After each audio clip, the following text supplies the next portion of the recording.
We're halfway through November and past the 10-game mark as fantasy leagues are chugging. Welcome to the Fantasy NBA Today podcast, a sports ethos presentation hosted by yours truly, Aaron Bruski, and FSWA Hall of Famer Steve, Dr. A. Alexander. And welcome to our viewers on Twitter and YouTube. And get on over to our Discord. The link is in the show notes. I was actually in Discord last night doing some chatting myself. It's a lot of fun. Tons of people in there. We get some pro questions in there. Or probably pro answers to your questions, I should say. And then as far as this show goes, just in case you have not heard, we have 2 episodes per day, special segments on some slow nights where we'll talk about risers and followers, as you guys did last night, Steve and Rick. And the week ahead is something we'll be talking about this weekend. And we got Dynasty coverage with Mark Camaro. Every now and then Panda graces us with his presence, and it's amazing. Every Monday, Wednesday, Friday, we go live here on air in the mornings around noon Eastern time, and then Doc and Rick with the best show in basketball, in my opinion. Ethos After Dark, Monday, Tuesday, Wednesday, and Thursday, where these guys are just off the charts cool. And I love watching it while I put my kiddo down at night. Let's say hi to our sponsor. BetOnline is the world's most trusted betting platform, your number one source for online betting. From the earliest odds to in-game live betting, BetOnline provides you with all the action and the ability to watch the games as they happen with the largest selection of odds on everything from football, NBA, college basketball, NHL to UFC and MMA. Head to BetOnline today to get on the action with America's most trusted site for online wagering. BetOnline, the game starts here. Doc, did you guys have fun last night?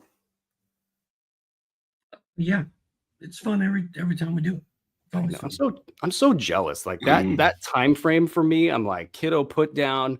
I can't like break free. I'll put the earbuds in and I'll listen to you guys and try not to make noises. And yeah, I'm just extraordinarily jealous. We got a 30-game slate here, so we're not going to talk too much here in the open because we're not a 30-game slate. We're going to talk about 30 teams, pardon me. And there's a lot of action tonight, not so much on Saturday, but then it revs back up again over the weekend and on into next week. And this time of year, you got 10 games under your belt for most teams, and we know a lot about what's going on with a lot of these teams. So it's not so much trying to figure it out. It's really trying to lean into these trends and start hitting the gas pedal and going. So let's go ahead and do that as we get into all of tonight's games.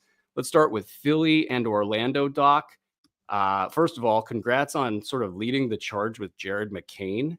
He had a 34-point, 10-assist game with 6 threes in the last one. We got Joel Embiid and Paul George playing tonight. Andre Drummond didn't attend shoot-around. He's questionable with an illness. What are you watching for on the Philly side tonight? Well, first of all, I'm worried about Andre Drummond. I thought he was going to be reliable. A reliable, low-end, serviceable fantasy center all year. But we haven't seen the big double-double. We haven't seen many blocks at all. And now he's like, not even playing on nights when Joel Embiid's not playing, which makes him somewhat useless to me. I'm on the verge of dropping Andre Drummond. Done it in one league, thinking about it in others. It's funny. Somebody posted a top 10 most improved player guys last night on Twitter. I was like, I'll join the fun. And I threw McCain and Bub in there. This is at 4:00 in the morning. And somebody's like, dude, how can they be most improved if they're rookies? I'm like, oh yeah. I forgot that was part of the criteria for this. So my bad. But dude, this Jared McCain thing has been awesome. And I don't know how they are going to continue to play Kyle Lowry in front of this kid. Just give him the keys and let him rip until Maxey gets back. I think that's kind of what's going to happen. I don't think you can put Lowry out there. Not if people's jobs are kind of on the line. And I just don't think you can keep doing that with McCain playing the way that he's playing. And it's probably not going away. I don't think folks should drop McCain. I think that this really does seem like a nice little mini breakout story. And I do laugh. You're talking about most improved player, the award with the least amount of criteria out there in the award space. I mean, like, what is that award? Nobody even freaking knows. The one piece of criteria is that they play. they have to have played last year. So, I don't think that, honestly, I don't even think that should be a criteria. On the Orlando side, we got the old Goga, Mo Wagner, two-step. It's like, which one is going to be the guy in a given night? We got Wendell Carter Jr., who's week to week. I'm kind of watching for Jalen Suggs to see if he's got a slowdown in his future. Jonathan Isaac had a big one in the last one, 8 and 11 with 3 blocks and 2 threes. Where are you at with Orlando? I think Suggs, I don't have it pulled up right in front of me. I think he's in the midst of a slowdown. Let me look at this real quick. He, I think over the past couple weeks, his ranking is not very good, but I didn't have that information prepared. I could have, I should have gotten this prepared while you and you guys didn't know what you were doing. You were partying with Rick and Ethos After Dark. I had 20 minutes. I had 20 minutes of sitting here listening to you and Andre talk about UFC and boxing. I could have been doing some basketball research during that 20 minutes, and I failed. I didn't do it. I don't see. Let's get your Jake Paul Tyson pick tonight, since you brought it up. Everything I've read is that it's already predetermined that Jake Paul is going to win. And the fix is in. My heart, and he's a 2-1 favorite, but my heart, in my head and my eyes, I want Tyson to destroy him. I just don't know if a 58-year-old man can do that, but I guess we're about to find out on Netflix. I got scared during the slap video. Mike's chest looks a little underdeveloped, and I bet he doesn't have the legs that Jake Paul has, but I'm rooting for Tyson. I am really rooting for Tyson. So I'll watch with bated breath and a very clinchy chest, because I feel like old man, could have something bad happen. But we'll see. We'll see. Suggs did you get that up? He's 107th over the last 2 weeks, and it's 39% shooting. That's pretty much doing that to him. So that's a cool off. He's cooled down. Yeah, it's does Suggs have top 50 potential? He was playing above that early on. Does he have top 75 potential the rest of the year? I'd say he's probably at least a 2/3 favorite to have top 75 potential the rest of the way. So let that guide your decisions as we go here. Let's keep it moving. We got a lot of ground to cover. We got Detroit, Jaden Ivey questionable with the right foot. Tim Hardaway doubtful. Simone Fontecchio. Andre correcting me in 3, 2, 1. It's Fontecchio. Fontecchio. I think there's an H somewhere in there. If my Italian is correct, Doc, you're correct. I'm wrong as usual. Jaden Ivey questionable. That's doing some heavy lifting there. What's up with Detroit right now for you? What you watching? Malik Beasley is on one, right? He had a little revenge game against the Bucks the other night. He backed that up. Or no, that was his last game. But before that, dude, his last 4 games, he's gone 22, 15, 21, and 26 points. He had a double-double with 10 boards against the Bucks. He's on fire right now. And Ivy's hurt. Tim Hardaway Jr.'s hurt. They're the Pistons. I think Beasley's going to stay hot here for a minute. Toronto plays in some interesting up-tempo games. Malik Beasley likes to shoot. Not even a reference to the gun stuff. Marcus Sasser, I think, is your dark horse for some value there. And Asar Thompson, I'm just hoping some news drips out about Asar Thompson. On the Toronto side, and more bad news, Manuel Quickley, left elbow, getting evaluated in about a week. Davion Mitchell, so hit or miss in the box score, and it really does favor more toward points leagues and DFS for him. But I don't know about you, but I'm watching out for Grady Dick. Even in a points league or a DFS, I'm not playing Davion Mitchell, man. I just don't trust him. It's like maybe one good game out of every 5 or so. Yeah. It's like Eric Snow used to be. Like, he starts and gets 35, 40 minutes and does nothing with it. So I'm kind of out on him. Oche, where are you on Grady Dick? Okay, Baji, I want to talk about him too, but where are you at on Grady Dick? Like, do you think that Baji's been good? I love Grady Dick, dude. like Grady Dick had a couple slow games, and then so did that slow the roll there, or do you think that it's more likely that he just rolls all season? I think he's rolling all season. And, people, he had 7 points on 3 of 10 shooting in a loss to the Kings, kind of a blowout loss.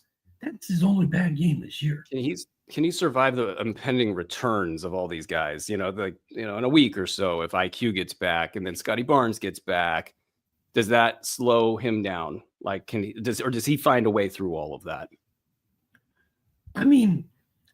He was fine when they were all healthy at the beginning of the season. The Raptors are 2-10. They're in the Cooper Flag hunt. If things keep going this way, they're not going to want to put Scotty Barnes and Emmanuel quickly out there and run them into the ground. I think Grady Dick is fine. I think Malik Beasley's fine. I think the Raptors are going to tank hard. It's funny. I feel like it's always sacrilege to say half the stuff I'm about to say. I got Dirk Nowitzki vibes out of Grady Dick, like that, just sort of that height that he brings to the table, later in his career, say like 5 years when he's not as mobile. Like, I kind of just think he's going to be a really good shooter that shoots over the top of a lot of players. And because he's got that athleticism, which Dirk actually had early in his career, he's going to probably survive and be able to just handle all of that. So I'm pretty excited to see where that goes. And then Abaji, criminally underrated right now. Like, he's producing something in the ballpark of 4 or 5 cash counters most nights, even when it's packed in. And you had IQ back there for a little bit. Abaji, I think he's turned a corner as well in his own way. He probably won't be as flashy as Grady Dick, but nobody is. That dude wore a blazing red suit to the NBA draft, and his name's Grady Dick. I mean, come on now. Miami at Indy, Jimmy Butler out. Interestingly, I saw Ira Winderman tweet a picture of Butler talking with Eric Spoelstra, and he was wearing was wearing these little like cushy what are the fuzzy shoes that Tom Brady wears? No, not the Crocs. The Hey dudes. I don't know. Somebody will let us know. Wearing these comfy like slippers. You want to see? Hey, check this out, dude. Look at what I'm wearing right now. Bro. Yeah. Are you wearing them? Let's see what you're wearing. What is Doc wearing as a new segment on the show? That's what he was wearing. Those are beautiful, man. These are Christmas. They got the fur and the fuzz. There's no heel, so you just slip them on and go. And man, if I saw me walk into Johnny B's wearing these, I would punch myself in the face. Or buy you a beer. And what I was getting at with Butler, with the fur, is I can't imagine with an ankle injury that wearing that kind of a shoe would be that good for a person. But at least, it's just like an easy, free, flowy sort of a kind of a deal. Like, he's not worried about that ankle. I don't think it's a big deal. And oh my God, I cannot read the private chat out loud right now. That's hilarious. Butler back soon, not tonight. Tyler Hero going off right now. Duncan Robinson was good in the last one. I believe it was 14, 6, and 3. And a bunch of minutes there. Where are you going in Miami these days? I know you love them so much. You're gonna go hang out with them. Rick was making fun of me last night because I was like, I don't care. I'm not gonna watch them. I don't want any of their players on my team. Tyler, they're playing Indy tonight. Will you watch them if they're playing Indy? I might. I've got some Indy on my head right now too, little Indiana Hoosiers. Jimmy Butler not playing tonight is the least surprising thing that will happen to any of us all weekend long. Just give me a break. I don't even know. Haywood Highsmith. You guys are wearing the same shoes, dude. Interesting. Yeah. I think this is a game that's got a lot of stat potential. And so, yeah, Tyler might suck up the stats. Robinson's probably a pretty good bet, you would think, in a game like this that's up and down. And he can kind of get open in transition and get loose for some threes. Bam Adebayo has been all over the board in statistical production. Just like it's hard to even describe his stat set these days. On the other side, you got Tyrese Halliburton. The back injury is real. I think it was funny. You mentioned it like probably 3 games in. You're like, I don't know what's up with Hallie. That doesn't look good. And lo and behold, he's wincing on the court. The shooting percentages are bad. Benedict Mathurin has been outstanding. He's had 3 double-digit rebounding games in his last 7 contests, just under 9 rebounds per game over that span, with 24 points per game in that span. May or may not have looked that up before the show. Just 6 combined steals and blocks over that span. But he's just dynamite. He is really, really good. Watching this game or watching for this team, what you looking out for? Yeah, I just want to see Benny Mathurin keep it going. Like, he's real. I think he's a pickup everywhere. If he plays like he's played this week, he's an MIP candidate. What's the criteria? I don't want an answer there. Jarris I think Walker he was in the skills. league last year. I think he played last year, so he's good. Oh, good. Well, then he's in. And actually a legitimate candidate when you consider just if he could keep this, whatever this is amazing. Like, I know he's a high flyer, but the rebounding is insane. Jarris Walker, and they do need that rebounding, with no backup big. Jarris Walker, 4 steals in the last one. Ben Shepherd started, got 26 minutes with a 1-1. Some decent options at the back end of rosters tonight for those who would be streaming. And speaking of that, go to the layup line if you're a NBA fantasy pass holder and check that out, because all this stuff is in there and it makes it so easy to prepare for games. My personal process is something similar to the guys that are producing the layup line on a night-to-night basis. Tonight, it's Gabriel Perez-Grill, who's been doing great work for us. Just if you could get a snapshot of the games before the bullets start flying, before the news starts hitting, and just have that foundation to be ready, that's my process, and I just think it's a great process for everybody to have. So check out the streamer potential in those articles at the layup line on sportsethos.com. Brooklyn at New York is the next one on the slate. Now, Brooklyn's 5-7, dude. They got a quarter of the wins that they need to exceed their win total as far as Vegas is concerned. Now, we got some news before the game, or before the show, actually. Nick Claxton, questionable for the back. Well, he's out for at least a week, a minimum of 4 games, I think I read. So Noah Clowney is on the radar. DFS is probable. Dorian Finney-Smith, probable, left ankle. Zaire Williams went off in the last game. He went for 23 points with 4 cash counters. What's up, man? Brooklyn, this 5-7, is this just the early push because nobody takes them seriously and they're all healthy and they're trying not to tank yet? But where are you at with these guys? Dude, 5-7 is probably good enough for what, 3rd in the Eastern Conference? Yeah, they're going to the playoffs, baby, with a home court advantage. Yeah, they're probably in like 3rd. Who needs Mikal Bridges?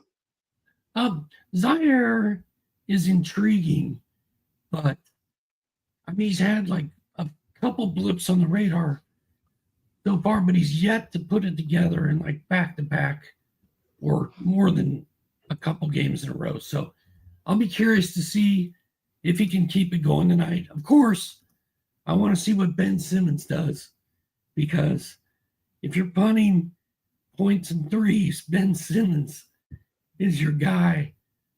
We talked about that there. That's a joke. Cam was like, why are you punting points and threes to pick up Ben Simmons? Anyway, Cameron Johnson's been pretty good. Cam Thomas is cold.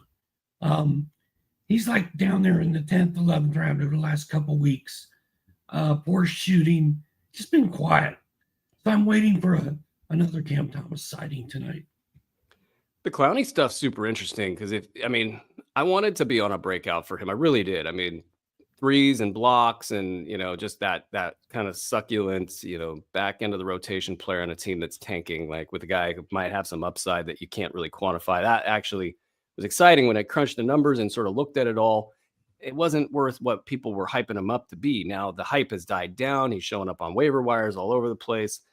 And with Claxton really struggling to open the season just to stay healthy, We got DFS is now cleared to play, so that's actually locked in here. Thank you, Keston Paul, for posting that here in the chat. That the great Keston Paul, by the way. Always read Keston Paul. The other night, the Blazers did not have either one of their centers. Ayton and the Time Lord were both out, and I threw Donovan and Klingon in my DFS lineup, and I just rolled. I had 365 points, and a lot of it was because I played Klingon. I think Clowney is in a similar boat tonight. Yeah. This might be a Clowney breakout game, though. Let's see how it goes with New York. There's a lot going on here. You got Cat is questionable with a left knee contusion. That's not great. Brunson probable. McBride questionable. Cameron Payne probable. This team's more or less at full strength. And I believe it was Stephen Bondi that pointed out that questionable has gone all season for New York. So that probably means these guys are locked in. If you're questionable about the questionable has generally been locked in.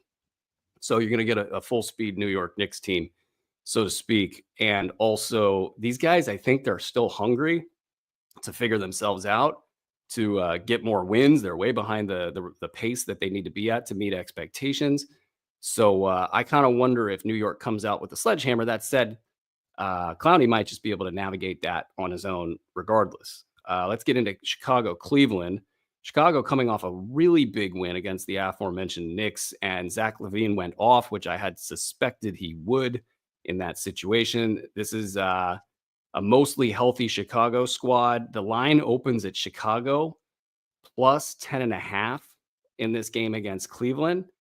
I worry a tiny bit about some letdown, but this is a really big game for Chicago. Cleveland undefeated.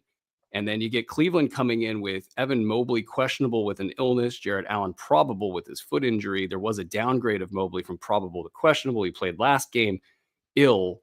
So it feels like he's going to go out and play, and it feels like they will want to defend that undefeated streak. I love Chicago plus 10.5 here. I think that this thing starts crumbling for Cleveland at some point, and it's got to happen, even if it happens incrementally. If they win another 5 games, they're just going to slowly let go of the rope. Chicago, this is probably the best punch that they can deliver. So I'm a fan. That's a massive number. But other than that, what are you looking for from Chicago or even Cleveland on the other side? I don't think Cleveland is going to lose for a while. I mean, they're not going to lose until they hit, 15? They need to win 15 in a row to be second. 16, I think they hold it by themselves. I don't think they're really thinking about 24 wins in a row, but they should. They're hungry enough. They're healthy enough. They should kill the Bulls. But as we saw the other night, the Hawks won at Boston in a cup game without Trae Young as 15-point underdogs. So anything can happen. Oh yeah. Go ahead. I was just going to say, Pat Williams has quietly been good in 4 straight games. Really, he's played pretty well for the month of November. He was especially good his last 3 games. So I'm curious if Pat Williams does it again tonight, maybe he's ready to finally have the breakout season we've been waiting for forever. Are you willing to call him a must roster player, Pat Williams? No, not yet.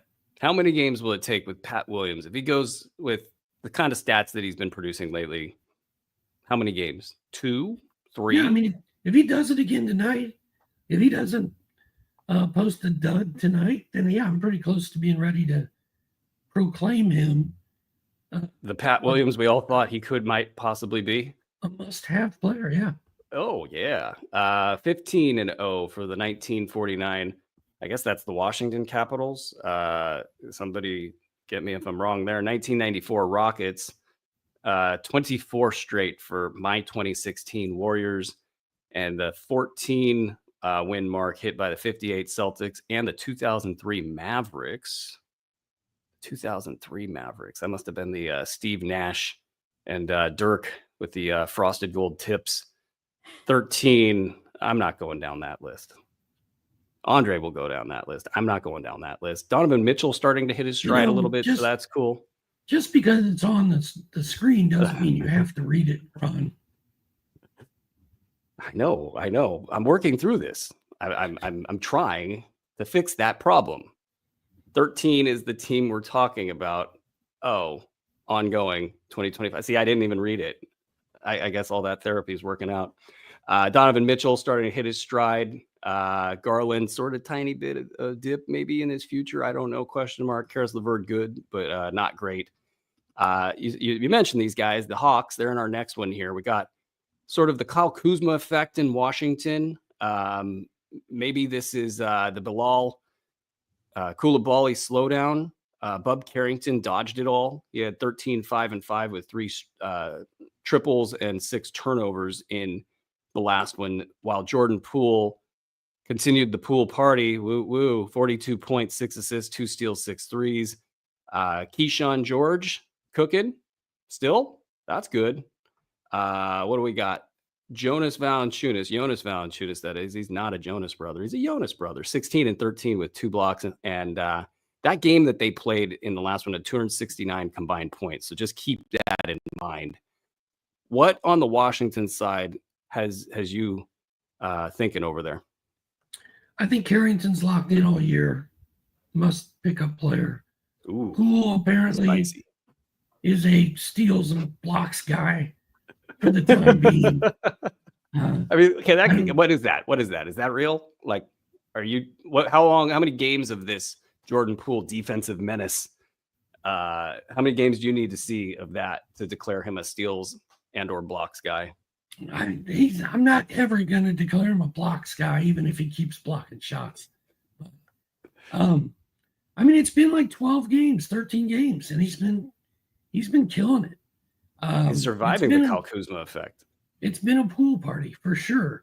And then Bilal Coulibaly, I think he'll be fine. I think it's going to be a roller coaster with him. But he's definitely cooled off a little bit.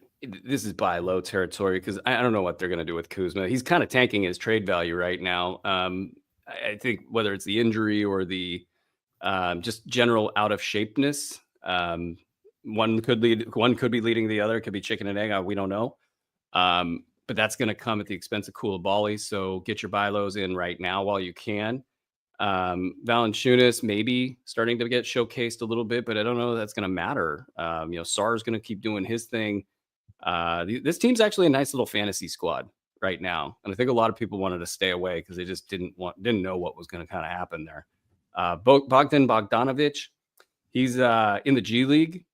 I personally want to reverse course on a little bit of a fade that I had with him, but now he's in the G League. He's coming back. Like that's happening within about a week.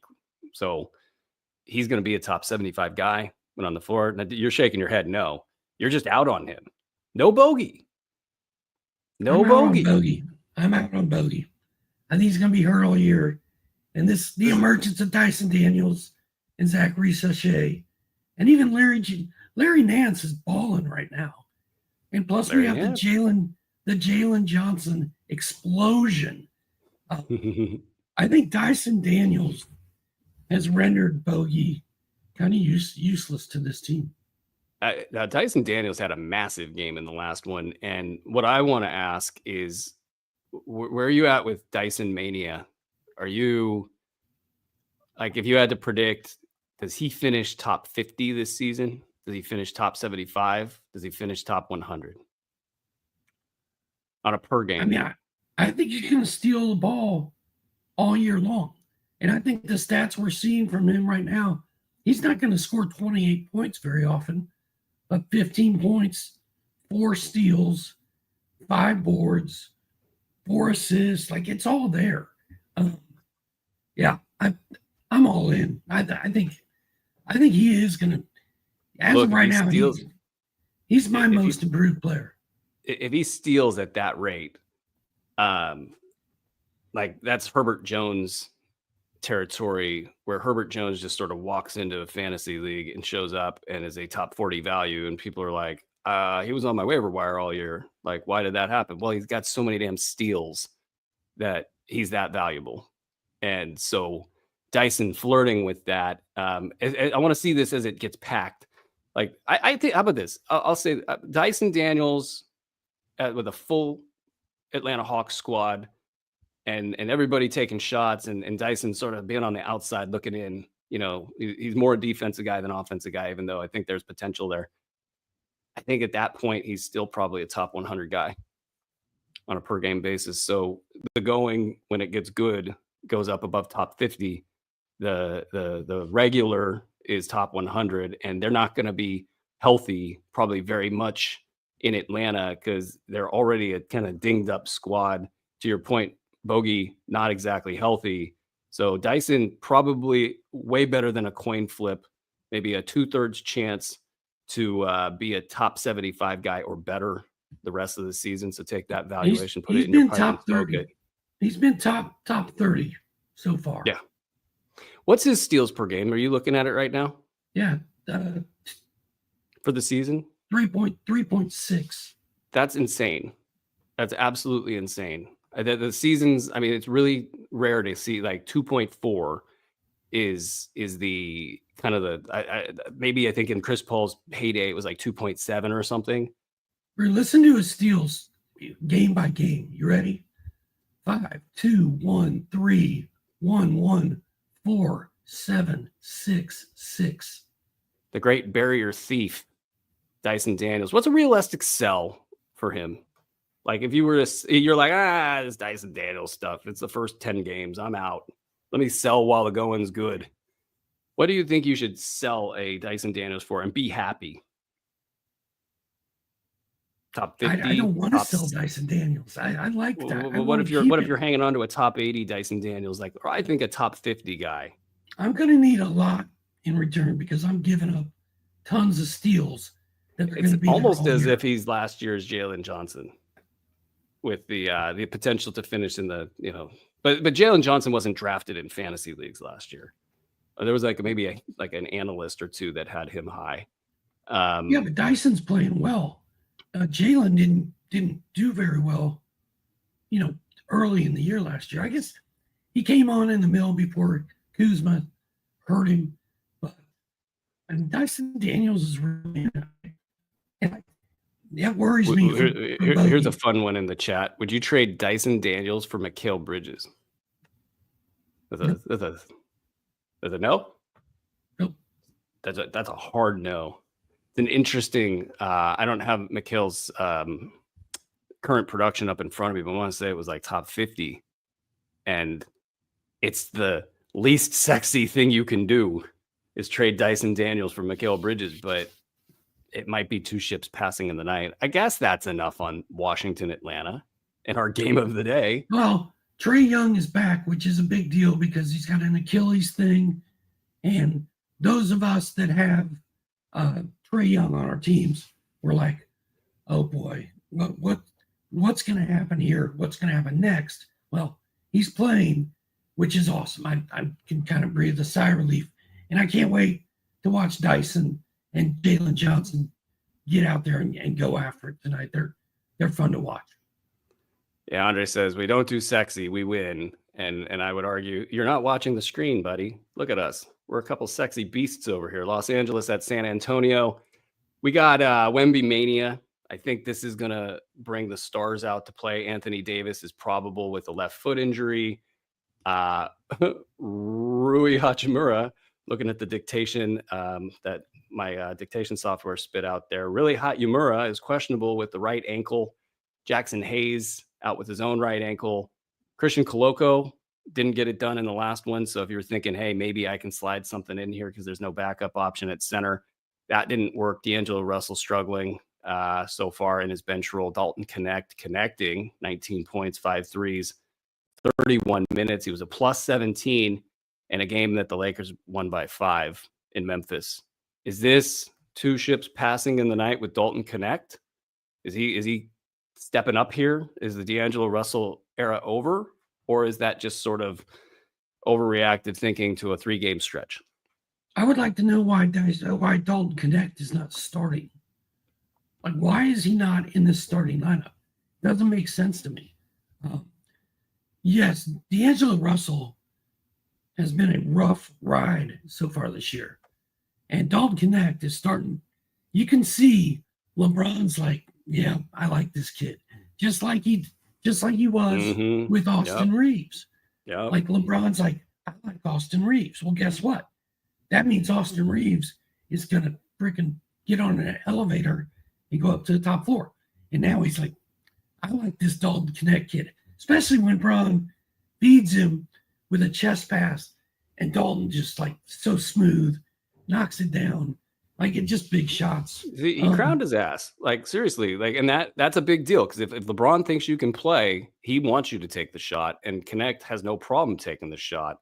That's a really big. I mean, that's not a massive stat line, and Connect is not. He doesn't profile stat wise to be a great bet to be inside the top 150, but he's got talent that you can't project it based on stats we've already seen. Like if he leans into things and he's not so invisible on the floor because they say, hey, you can shoot, go please do your stuff. Dalton Connect might emerge as a top 100 guy. If they fade D'Angelo Russell, which that in of itself is a very interesting question. This is a guy that was top 40 last season, and they need to trade him, and they need him to play well. And he's coming off the bench and might be pouting a little bit. And none of this works really well for trading D'Angelo Russell. I almost kind of wonder if this is like the last straw. Maybe Russell's heard from behind the scenes, like, oh yeah, I'm definitely getting traded. This is where I'm going. I'm just going to gear down. I don't need to impress anybody. I'm kind of tired of this place. They don't want me. I don't want them.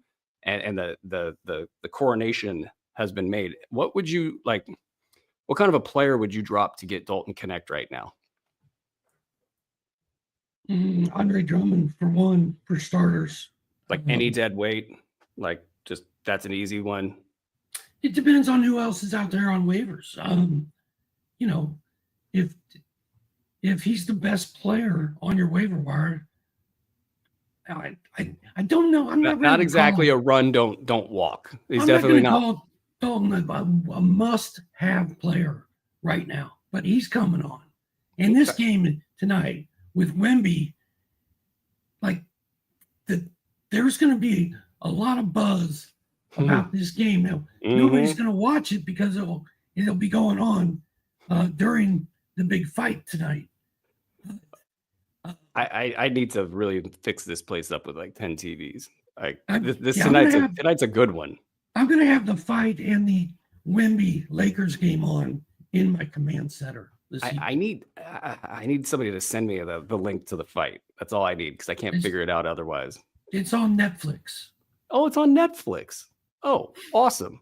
Netflix, not our sponsor, but go to Netflix and watch the fight. San Antonio. You kill me. It's so funny.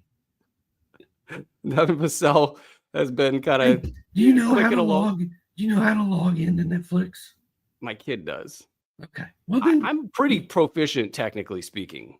I just make sure he gets in there early before you put him in bed. I want to show my kid a bludgeoning so he can learn how to fight in a schoolyard. Hey, back to Dalton Connect real quick. I didn't know anything about Dalton Connect. My best friend since third grade, his name's Scott, was here like last January, and we were at Johnny B's, and he's like, dude, have you watched Dalton Connect? And I was like, no. He's like, he's unbelievable. He's one of the best offensive players I've ever seen. And from that moment on, I was like, my belief is that Dalton Connect is really, really good. And my boy, Scott, is coming tomorrow to hang out at Johnny B's. We're going to watch the Georgia-Tennessee football game. He lives in Tennessee. I live in Georgia. So that's my Dalton Connect. Is that rivalry a big one? The Georgia-Tennessee, is that it's one SEC. of the biggies? It's SEC. They're all big. Yeah. Yeah, they're all big. That's kind of what I thought. I don't keep up on that, but I really wish that I had the time to. Speaking of time, let's finish up the San Antonio side. Devin Vassell returning so far, kind of ho-hum. I don't know about you, but I'm watching how this team handles Wemby because, like, I think he's getting triple teamed so much that nobody really knows what's going on at a given time. And I watched Wemby play the Kings the other day, and the tallest player on the floor was Keegan Murray. And so Wemby's answer to that is like, there's so many little people on the floor that can get his dribble, steal the ball from him, that he's like, well, I can shoot over you guys from 29 feet, so I'm just going to do that. It's so weird to watch these games. And so, like, how does Chris Paul handle this? How does, like, if you want to look at a streamer, for example, Keldon Johnson's been iffy. Stephen Castle's been iffy. Like, what do you think, maybe even long term for this San Antonio team? What do you think this Wemby Spurs team is going to look like as we go here? I think it's going to look like what it's looked like this far. I mean, they haven't babied Wemby. He had that one really weird game, where he took like 5 shots early in the year, third or fourth game, and we're all like, whoa, what just happened? And ever since then, he's actually taking weird 3-pointers at times. Like sometimes he just comes down and jacks it, and makes them. I would also add to that. Sometimes I've seen some bad. They're not good shots, but I don't even know what a good shot is with this guy. Yeah, but I wish that somebody would get out of the way and let Stephon Castle. Like if they wouldn't have signed Chris Paul this offseason, and we had Stephon Castle back there with Devin Vassell and Champagny, like that's exciting. That would be exciting. He's a really good player, but I've watched enough of him this season to know that, like, I don't even want to make the joke. No, I'm not going to do it. Like, he's a stressful player. And that because he's a rookie and he's doing dumb stuff sometimes. But man, what a player! He's got confidence. He's got skills. He's got size, strength. All the moves. He's going to be good. Cameron and I wrote off Keldon Johnson last night. He's dead to us. We're done. Dead to you. Oh, good. I think Denver at New Orleans. Basketball-wise, he's a great human being. We have to clarify everything. I know. Basketball-wise, Nikola Jokic questionable. Personal. Private chat. Well, if I'm going to say it out loud, I'll just say that Andre's very offended that I'm referring to Pop. We're really rooting for Pop. Obviously, Pop is had a mild stroke, and he's going to probably be out for the foreseeable future, if I had to guess. And they'll just keep on clicking in San Antonio because that's what they do. Jokic, questionable. Aaron Gordon out. So Denver, if no Jokic, this is just a toss-up in a weird matchup against a team that's got 5 people at least on the injury report that are significant factors for them. So I'm assuming Jokic is going to play in this one. I feel like if he can play, he will play. But if not, I think we all know that everybody in the box score is going to go off and probably have a completely inefficient game on top of it. New Orleans side, you can step on me if you want, if you got any thoughts on Denver there. I do have one quick thought on Denver. Michael Porter Jr. has been top 20 for his last 6 games, the last 2 weeks. He is on a heater, and a lot of it's because Aaron Gordon's not playing. Like, now's a great time to make sure MPJ is in your lineups. Yeah, and I don't think people understand that Michael Porter Jr. has been that good, and I also don't think they understand that it's going to keep going as long as he's upright. That he's the significant second piece there. It's almost not even Jamal Murray anymore. It's Michael Porter Jr. though, and it's a little iffy if the tandem could be better, so to speak. Just the Jamal Murray injury and sort of decline and just even some of the stuff around the edges there. I just feel like they have a lot of faith in Michael Porter Jr. in Denver. Christian Brown, Peyton Watson, obviously are the guys, that are already on rosters, but they should be in lineups one way or another in this game. On the other side, CJ McCollum might be back soonish. Who knows with this squad? DeJounte Murray might be over halfway through his timetable. Zion might play another basketball game in this season. Herbert Jones, hopefully soon. Jose Alvarado just got tagged with 6 weeks. I mean, this is a mess. I'll rattle through some names. You tell me what's interesting to you. Yves Missi, 10-10 in the last one, no blocks. Trey Murphy returning. Brandon Boston, probably the best bet of the bunch. Jalen Noel got 26 minutes, and they weren't great. Jemison, Jemison just goes and plays for teams with like 5 red injury flags on their roster.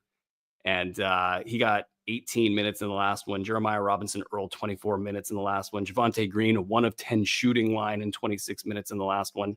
Where are you going other than Brandon Boston? Because I know that's the answer. Is there anything else that you like in New Orleans right now? Well, I've got Javonte Green starting for my 30 deep team. So the fact that all these guys are hurt and he's playing, I'm going to enjoy If you win that it while I again, can. if you win it again, I quit. I just don't win it again. That's all I got there. I'm going to try. I'm going to try to win. It's good to see you're not tanking in first. Oh, you got another one there? Yves Missi, I'm intrigued by. Well, I'll just say that. I think you got to just ride that.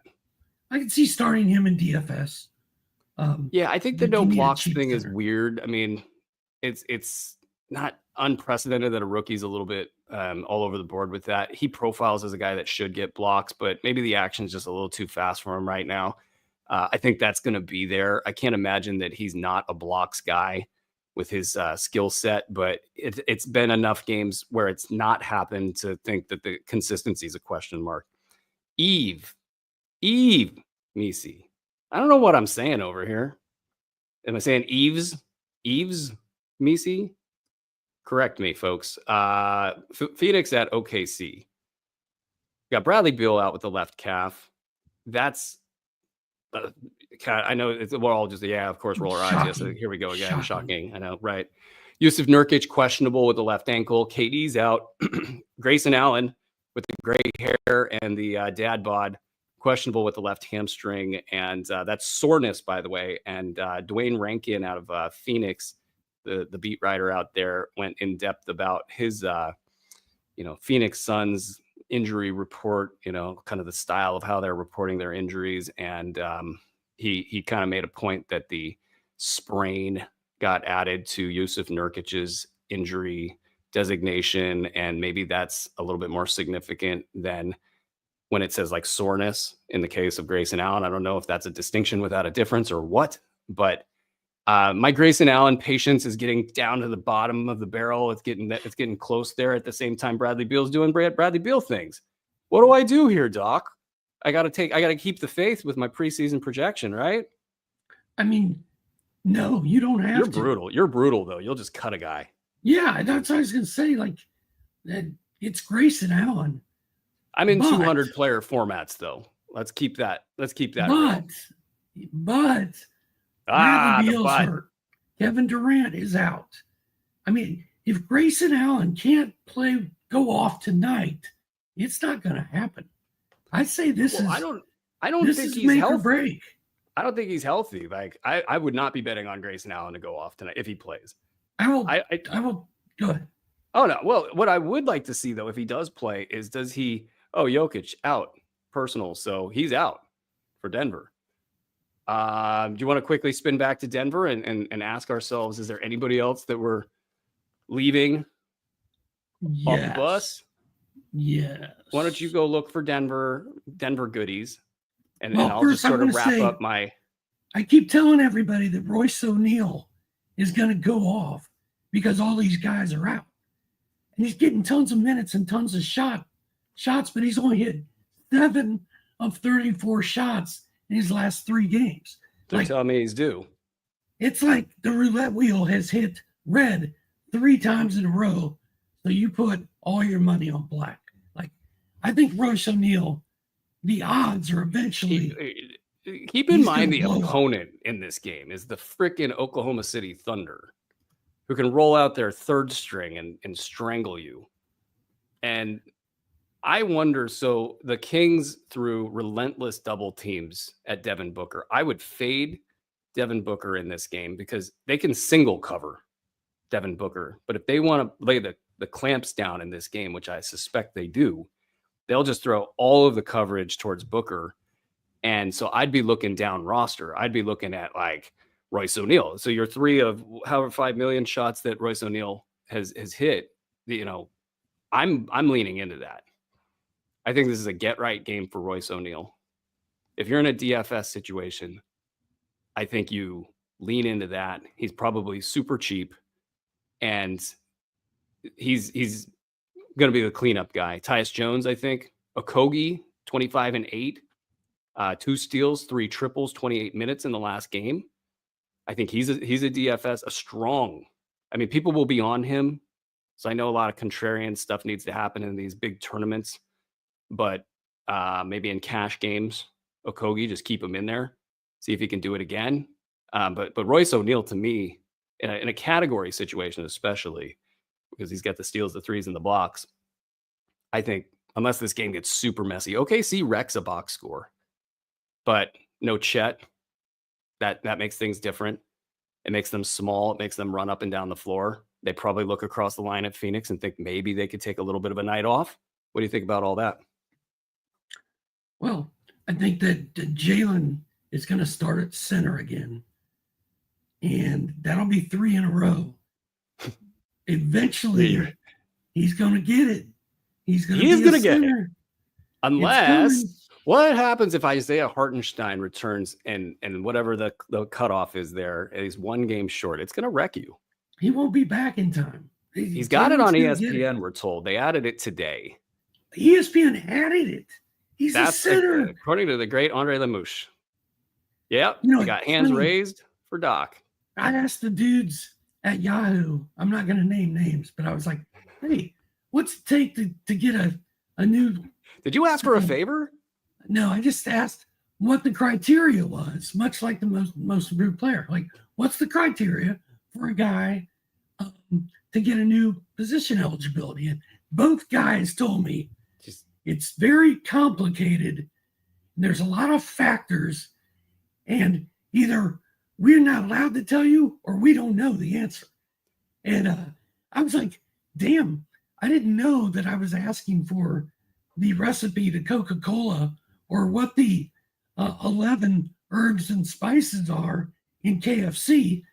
I just want to know if my boy's going to be a center. And you guys are acting like Lincoln. You like just slide a Lincoln across the table. I'm trying to break into Fort Knox.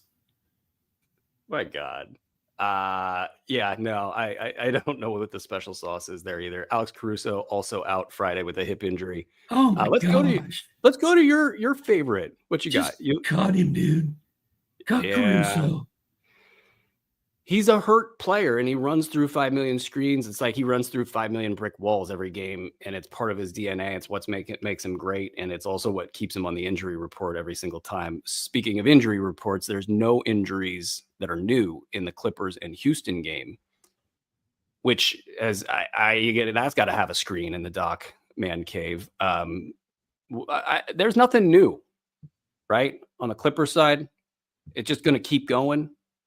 We were going to circle back to Jokic. Oh, we got Denver. Yeah. Let's do the Denver thing real quick. They've got DeAndre Jordan. They got Zeke Naji. Whoever is named the starting center is who I'd roll with. And you're gonna roll. You would put DeAndre Jordan in a lineup.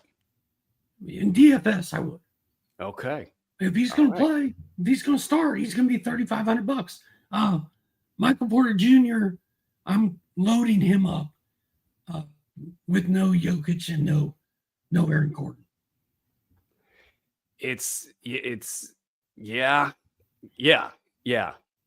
going to be a messy game.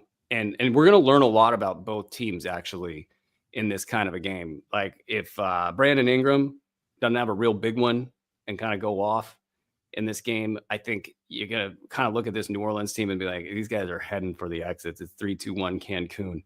Same thing with like Denver. Like this is a game that they should win. And if they have championship aspirations, I wonder what the line has moved to in that game. Maybe we can get that at some point in time here, because I would kind of think Denver does push through this. They kind of band together and get this win here in New Orleans, because that's what championship contenders do. Back in Houston, you got the Clippers arriving in Houston. You got the James Harden revenge game. Ooh. Which we've seen a bunch of times in the past. Oh, yeah, I like it. What's up with the Clippers in Houston? There's no new injuries to report, so it's basically just game on. What you got? Jalen Green's shooting has been broken, like terrible. Like he was so hot and looked like Ant at the beginning of the season. Since then, he's dropped. Like he's fallen down the stairs. It's terrible. Jabari, like how bad is Jabari Parker, dude? Like He was supposed to be the man. He was supposed to be our Jabari Smith. Did I say Parker? Jabari Smith was a lottery pick. Like, he was supposed to be incredible. And here comes Amen Thompson. And here comes Tari Eason. And they're like running circles around him. I think Jabari Smith is trending down very hard. And Amen and Tari are both guys that should be rostered everywhere. I just think Jabari's game doesn't mix well when you've got that many guys that need the ball. He needs the ball given to him. He's out there camped out at the 3-point line. It's not exactly like compelling to toss it out to him within the flow of that offense out there. He's a guy that needs things to happen for him. And by that, I mean like guys getting injured in front of him. And so far, there's nothing imminent opening up. I think he's a 125 guy, maybe 150 at worst in this configuration. So I would not be bailing on him. Things can only get better for him, and he can only improve his trade value if you really want to jump off that ride. That I think you're going to get that opportunity to build up that value after some bigger games here.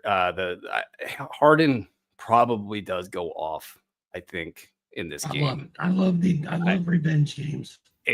He's going to get the best version of James Harden is coming tonight. And I do think at the other side of the line, they'll key in on that. And this team has a lot of defenders. I mean, Dylan Brooks will probably live in his jersey all game long.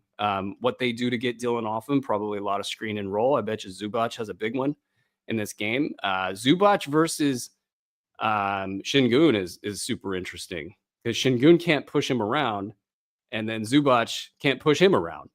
They're going to leave tractor tracks in the ground in this one, but with Zubac setting screens out on the perimeter to get rid of all of that very good on-ball defense that Harden's going to face, I bet he catches a lot of short roll. I bet you he finds a lot of guys for assists. I bet you it's a big game for Zubac. Just sort of reading the tea leaves on the game plan. Step on me if you want. I'm going to get us over to Memphis at Golden State so we can zoom along here. Everybody's asking about Chris Dunn, and everybody's asking us about him last night. He's starting for the Clippers. Everybody's going, man, Terrence Mann got moved to the bench. Should I go pick up Chris Dunn? Should I pick up Chris Dunn? I haven't really bought into it, but I see why people are, and I'm going to keep a close eye on that tonight. If Chris Dunn goes off again tonight or goes off at all, I think it's a safe bet to go pick him up. But he's at least the guy we should all be watching. Yeah, Andre's out here. I'm trying to advocate for you stepping on me on live television here. I'm going to say let's skip that one. We got a Vince Williams questionable sighting. I kind of think I was a fan of Vince Williams kind of coming into the season, and then the injury stuff is obviously a bummer. I just like his game. I don't know if I would race to evaluate Vince Williams at a top 1 or probably top 75 level, but I think 125 is a pretty fair evaluation for him coming in, and that means he should be on a lot, if not all, rosters. Desmond Bane is questionable in this one with an abdomen injury, so he's getting closer. Clark is questionable. John Morant is week to week with the hip stuff, so like all attention on Jay Huff, oddly enough, in his 16 minutes a game, in his 5 million threes in blocks. Santi Aldama, I'm personally watching him just to see, can this keep up? I just have a Aldama love affair. Just wanted to see if this can keep going all season long. Zach Edey's out there getting his numbers. Jalen Wells, probably this is the end of the Jalen Wells ride for those of you who are even riding it in the first place. I got a do not drop on Scottie Pippen. What else? Oh, Marcus Smart, 15-6, a steal and a block, 2 threes in 23 minutes. Jake LaRavia, 20 minutes in a low-end line. A lot of stuff going on in Memphis. What you got there? Did you say that Vince Williams should be rostered in all leagues? This guy, like, it was like a top 75 with some upside when he was rolling in the past. And he's a guy who can kind of get his own shot. So he's not, dependent upon others. He does a lot of different things on the floor. Injuries are the only concern there for me. I think the player himself, I think he could operate within the structure of what they've got going on there in 27 minutes a game. I think 125 is the number he produces. It's not great. I like Vince Williams last year, but everybody on his team was hurt. Literally everybody. So he had to play. Him and the other kid. Who was the power forward? Gigi. Like those guys had to play. This year, granted. Gigi, better Thomas Bryant. Memphis is banged up again. But I just don't see a path for Vince Williams to get the run and the minutes that he got last year. And I've got the reality of it is he's 4% roster in Yahoo. 4. And he's also got a big INJ next to his name. Like, I'm not picking up Vince Williams right now. I get what you're saying. There's a chance by the end of the year he does have 125 value. But there's a lot going on there. People are going to have to get hurt for that. A lot going on there. Totally stipulated, I should say. Yeah, there's a lot going on there. And with the interesting thing with the centers here is Jay Huff and Zach Edey have carved out a role here where their minutes are just in there. And talk to me about Jay Huff. I don't know, man. I just think a guy that pops off every once in a while. And again, I think others have beat me to the punch now. I think also he was dropped since then. And I think Jay Huff has kind of gone on and off the radar for folks. And I've now put him on the radar in the sense that, like, I think that he can be a late round value in his 16 minutes. Maybe this can be expandable if things go south for Memphis, as they tend to do sometimes. Like if Jay Huff is getting 24 minutes and Zach Edey's getting 24 minutes by the end of the season, it wouldn't shock me. And if Jay Huff or Zach Edey are getting 24 minutes, it's probably kind of must roster territory for those two players. And I'm looking and wondering and thinking like they might actually have carved a path out already. This might actually be just what it is. And so it's very uncomfortable. You don't want to have a guy that plays 16 minutes in your roster. Shout out Robert Williams. But it's kind of been panning out so far.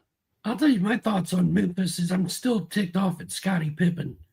He made me look like an idiot the other night. Like, he's got Los Angeles circled on his calendar. He hates the Lakers. He hates R&M. He's going to go light them up. And he played well. I think he had 15 points. But he just, I think I had him hitting at least 2 3-pointers. He only hit 1.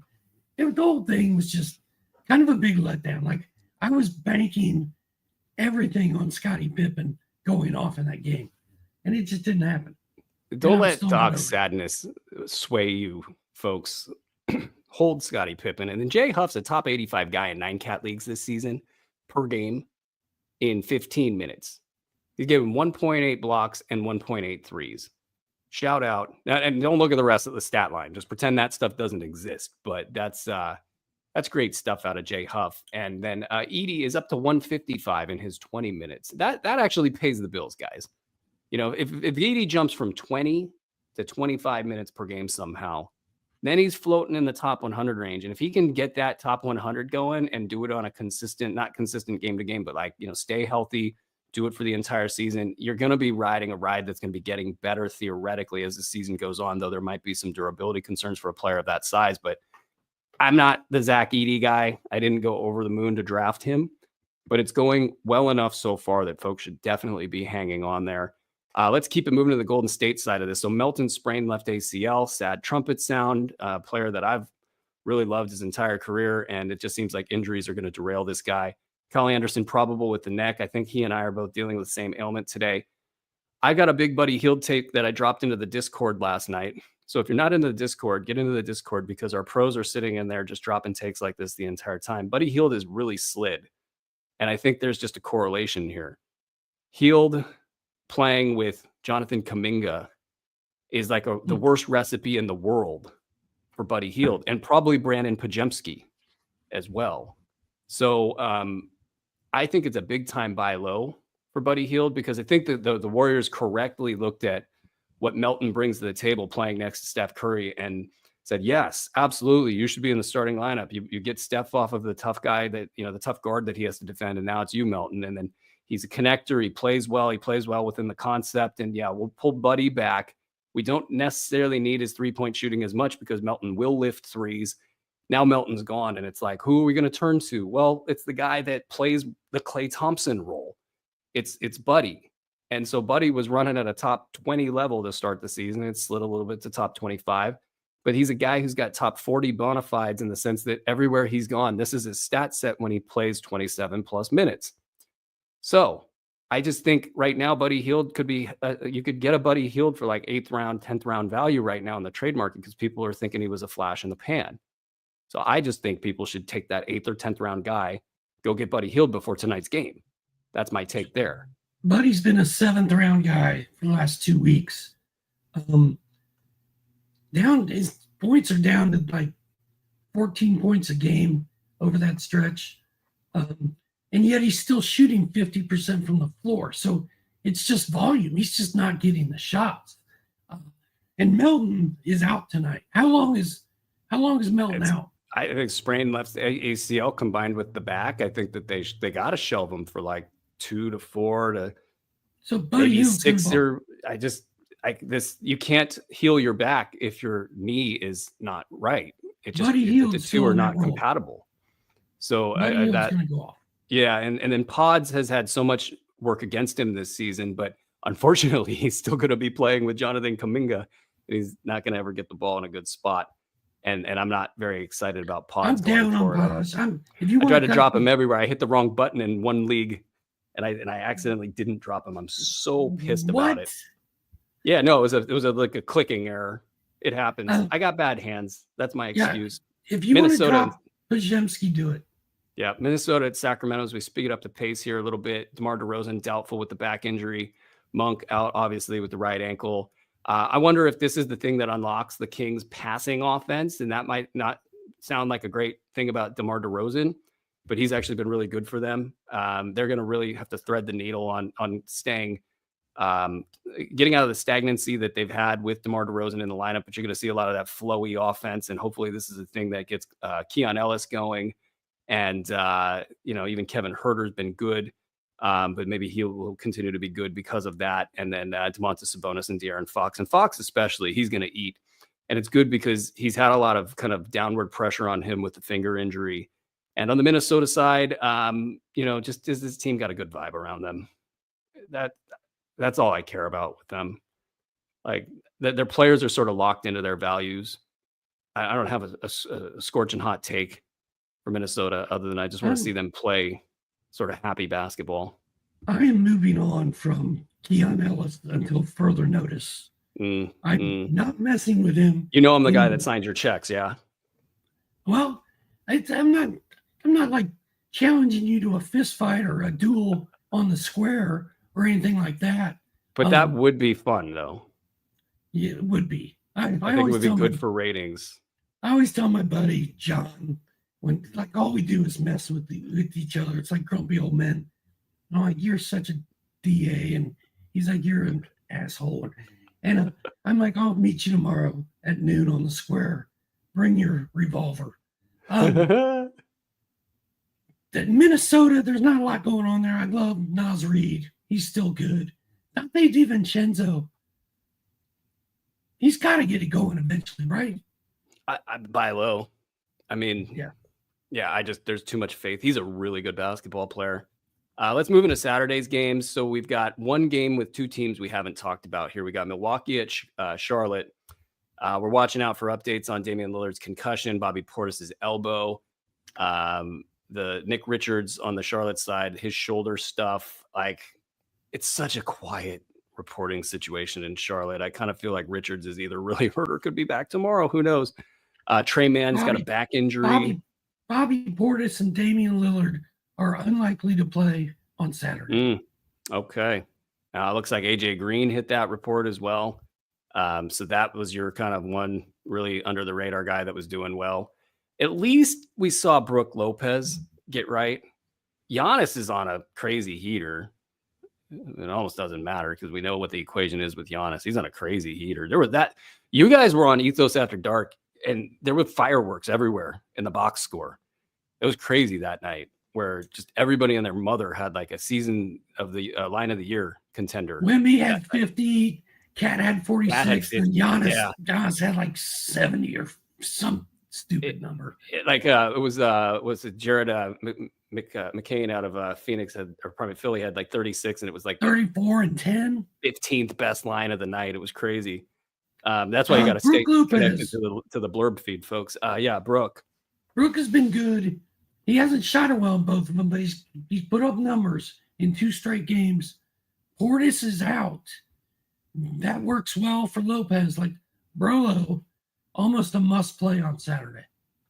Yeah, and I don't know if people are still. I mean, people are generally soft on him, and maybe there's a little buy low in here because he's been a part of that overall ailment of the team where nobody's, doing well while they're losing. And Brolo's still a top 60 guy in the season on a lot because of that big game he just had. But maybe the buy low has passed there. Taurean Prince tucked inside the top 150. He might have a pretty good game, but I do worry when you lose so many players. And Giannis, maybe not the playmaking connector that he once was. Can those stats transfer across the box score? That's always a question. Man, they got a dearth of options, and I'm not quite sure if Gary Trent is right. Delon Wright, maybe a dark horse to kind of reach up and get some value. Does Pat Connaughton have a pulse? Pat Connaughton, call the show if you got a pulse. On the Charlotte side,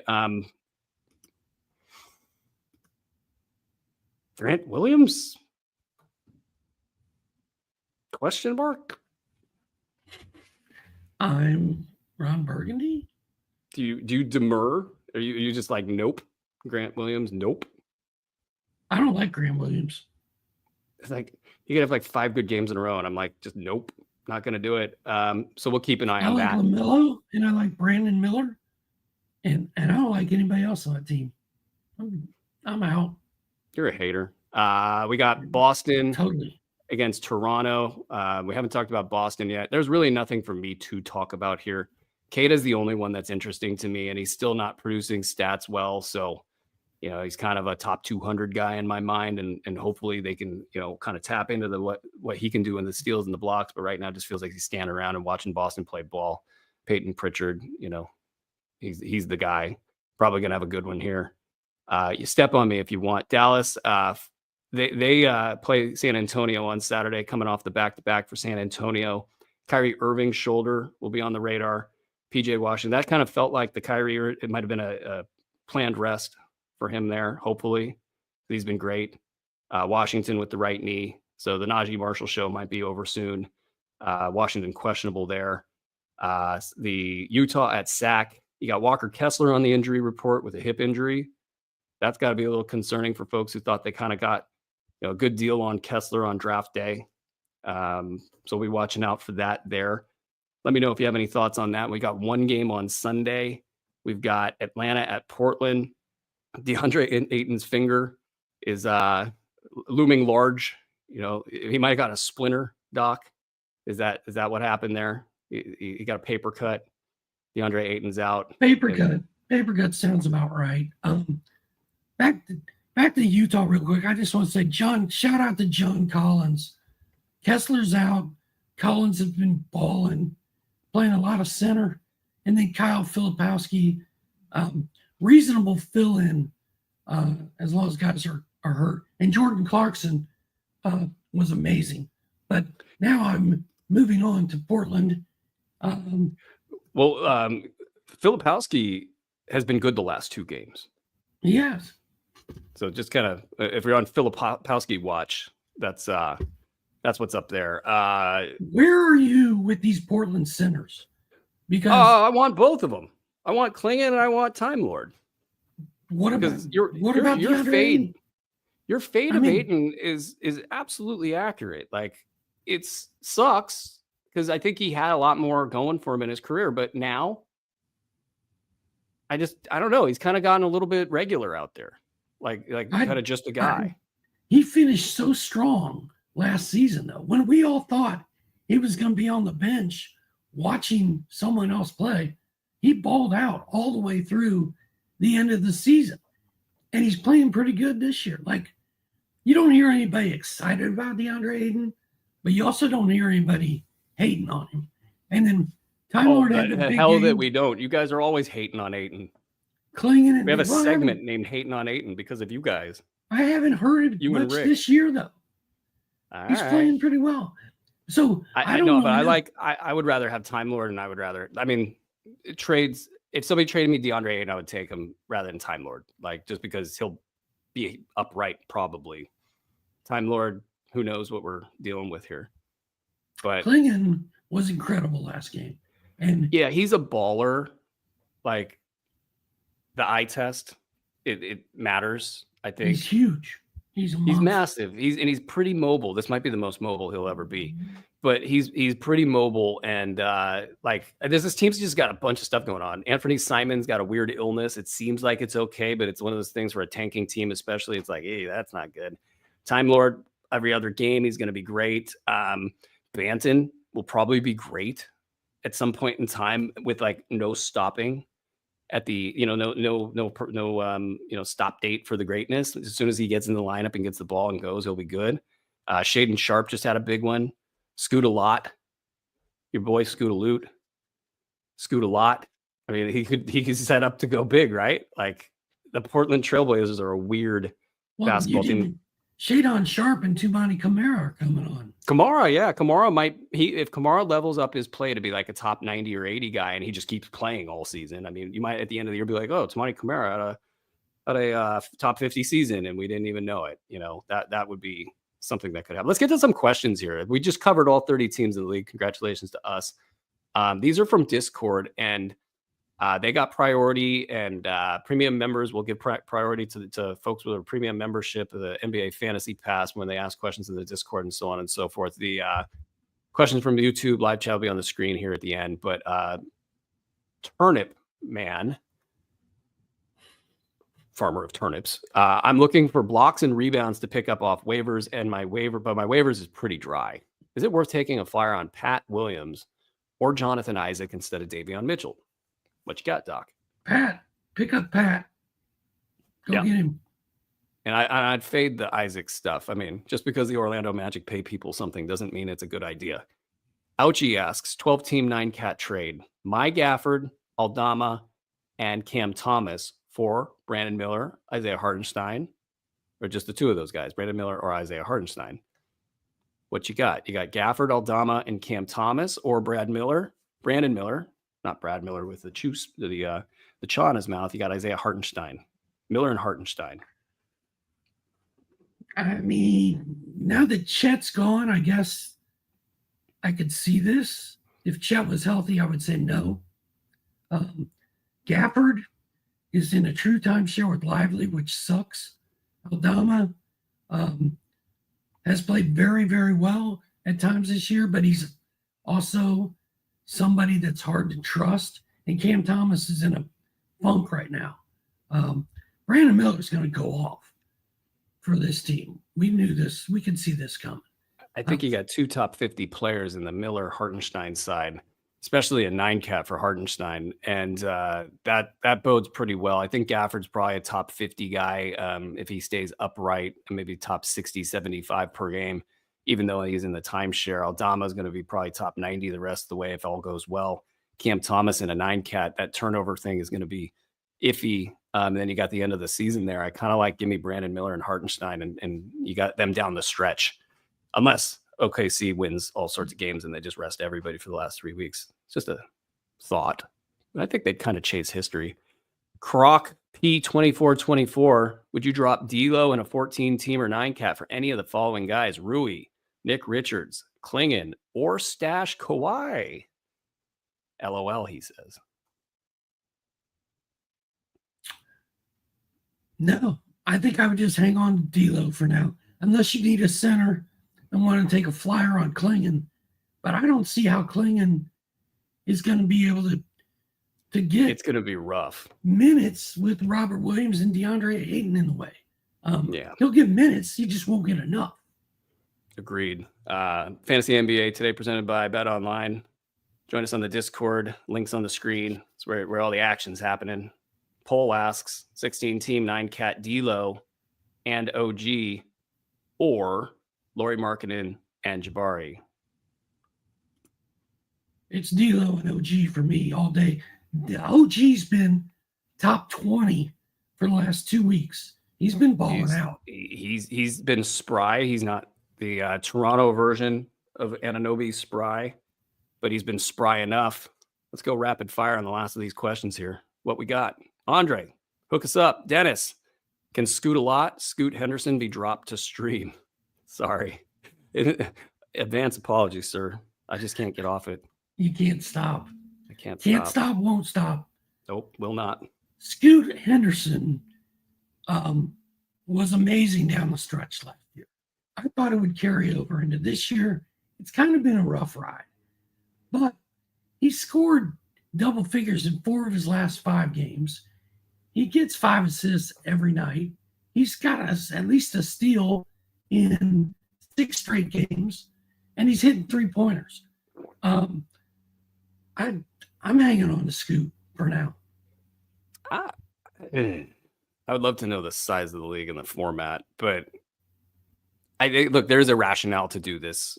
If you're gonna just commit to the stream or commit to getting the next guy stream until you get the next good keeper, I think there is a rationale to do it. Andre, if it's a 10-team, the league, Frenchman Lemouche asks Mike Tyson or Jake Paul. We've already answered this. You're gonna. What are you gonna do? Are you gonna put your money on Jake Paul or Tyson? Well, it's 2-1. So if you put your money on Paul and he loses, you lose double. If you bet on Tyson, you win double. I feel like it's predetermined that Jake Paul is going to win this fight. I want Mike Tyson to win this fight. I hate that you're probably right. I'm going because Jake who's Paul. the guy that's going to make more money in fights? It's Jake Paul. All the finances, all the finances are pointing toward Jake. I'm rooting for Mike Tyson. If I was going to bet, I'd bet Paul. Yeah. 2-1's not that bad on that kind of. Yeah, I'd probably take the Jake Paul bet.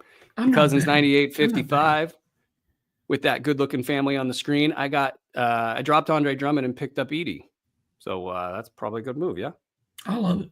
Yeah. What else we got, Andre?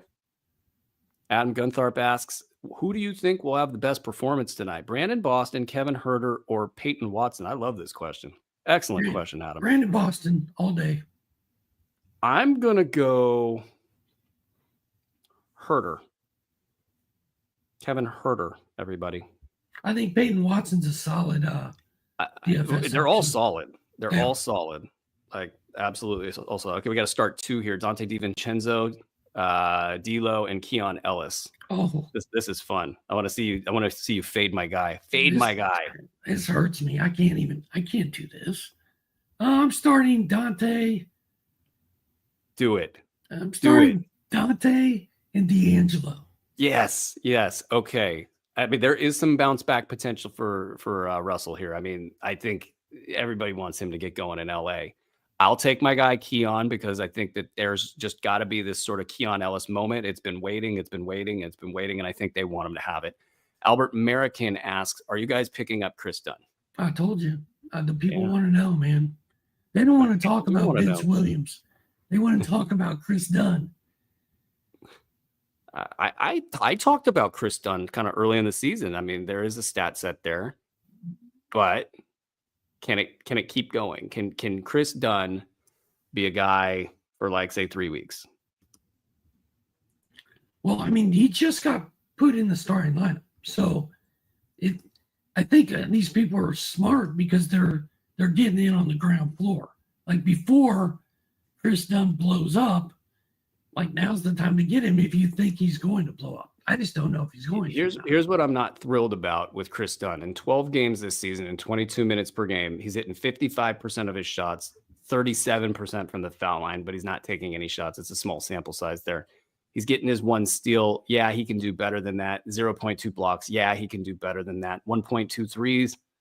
That's probably pretty good for him. Everything else is really bottom barrel, 7, 4, and 3. But are we thinking that Chris Dunn, how much better does he get if he gets to 25 minutes versus the 22.4 he's at right now? Well, that's some of these. He played 28 minutes on Monday, 31 minutes on Wednesday. He hit 2 threes in one of those, 1 3 in the other. He scored 11 points and 9 points. He's had 8 dimes in both of those games, 4 boards in both of them, and he had 2 steals in his last game. but the minutes are up. The And stats are up. He's not a guy that can handle big minutes. I get it. And then actually in my 200 player formats, I'm way more excited about it. But at 150, where he's going to flirt with that cut line, I wouldn't drop anybody of big value there. Daniel Paisley asks, do we start Abaji or Boston Jr. tonight? Boston Jr. What you got? You should be starting both of them. But if I had to pick one, I'm going Brandon Boston. Yeah, man, you're going to keep it rolling. I'll go Abaji just to keep the balance. We got Royce. We're probably BWS. Drop Royce O'Neal and pick up Bogdan. What do you think, Doc? Not yet. Don't do it. Let's see what happens tonight. The Royce O'Neal game is coming. I'm going to fight you in the town square with Bogdan Bogdanovic at my side. What else we got? Vitor Boa. I have Bilal currently, but Amin Thompson's available in my league. Which one do I want? That crooked head that's a good screenshot for us to. You're like that one lady who's thinking about things. I'm like a dog. Like they hear a noise and they're like, yeah, exactly. It was a good question. Yeah, I also have the attention span of a squirrel, so that works. I'm in Thompson. Yeah, that's tough. That's very tough, but I'll go Amin as well because sorry, private chat stuff. Scott Foster Enjoyer asks thoughts on 3-4. I think that's punts in head-to-head. Are you good with 3 to 4 cat punts? I am not. Yeah. Rick hates punting. I'm not a fan of it. Like neither one of us go into. He's a soft punter. Planning on punting. He likes to flub the ball 20 yards down the field.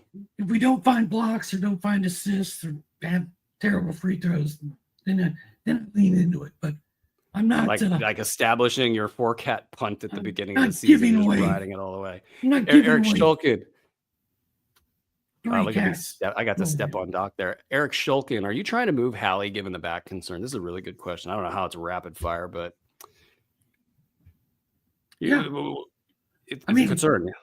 I'm concerned enough about Halliburton, and it's not a sell high because he hasn't been very good, but it's also not. I wouldn't say you're necessarily selling it low either. You're moving a guy who's still really good, and in people's minds, he's really good. He's like, oh, this is a first round. Still player. A first rounder, yeah. And I would say this about Hallie, like he's had this happen many times in the past, so it's very maybe even likely that once he gets it figured out, that we see the old Hallie again. So there is rationale, there is history for this back issue to pop up, and then he gets healthy after some amount of things happening. Maybe he can string together a week off somewhere in there and actually really truly get right. A couple games here, a couple games there, but he's got that in his history. Parker Finlay asks, Edey or Shaden Sharp, rest of season 9-cat head-to-head for total value. So total value, Edey or Sharp.